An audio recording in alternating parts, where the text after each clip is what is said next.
Was back to school for my next guest, Randy Hipper, who, well, technically can't really use the moniker, her famous moniker, Miss Teen Crypto anymore. She's still using it. Randy Hipper joins us right now in studio. And, you know, one of my goals, Randy, is to work with financial literacy in high school. So it was great to see you. I watched some of the video.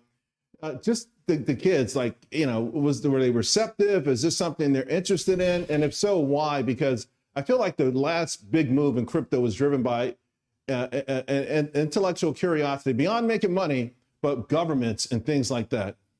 Yeah, it was my second time going back to high school to talk about Bitcoin, talk about cryptocurrency, and they were very receptive. It wasn't like, what is this magic internet money? It was more like, wow, we really like Bitcoin, but how can we buy it? How could we use it? I think it's the same thing like you were referring to before, where it's just intellectual curiosity at this point. A lot of people are, especially young people, are seeing the bank runs, and a lot of people looking for safer places to store their money.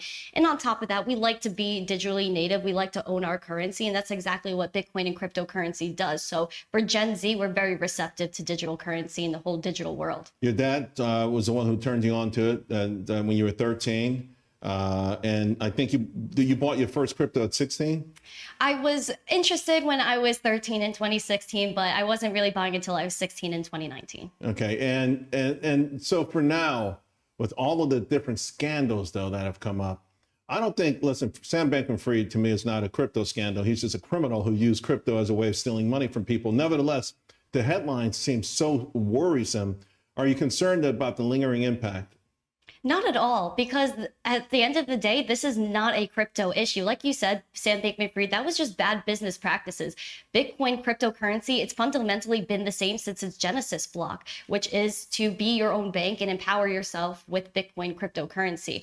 So yeah, I don't think anything has changed. Everything has remained the same. I think at the end of the day, people again are looking for a safe place to store their money. And regardless of everything else that's happened, Bitcoin is the safest place to store your funds. Are you worried about the government trying to sneak in there with this centralized the digital currency?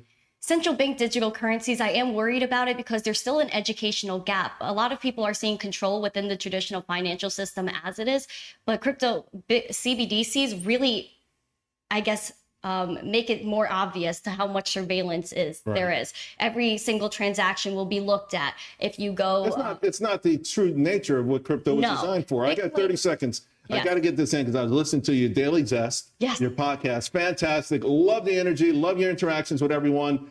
It feels like that the core group loves it. Where are you seeing it going? Because it's made a heck of a move. To me, I'm looking at the charts, right? 28,000, 31,000. I feel like it's off to the races. Yeah, again, people fundamentally want to be their own bank. They want to be able to have control over their funds. And that's what people are flocking to Bitcoin for. I think, of course, Bitcoin, once it hits 30K, there could be some FOMO flowing in because it's a psychological level. But nevertheless, people are looking for a safe haven for their funds. Term, and they want the fundamentals. Exactly. There's only going to be 21 million Bitcoin to ever exist. There's billions of people in the world. Whether people like it or not, there's going to be people flowing into Bitcoin at a rapid pace. All right, Miss Teen Crypto. You going to change the name soon? Listen, I'll be Miss Teen Crypto until I'm wrinkly, but I'll always be Randy Hipper, and I'll always be here for you, Charles, and I'll always be here to spread education. Thanks a lot. I appreciate it. Thank you for having me.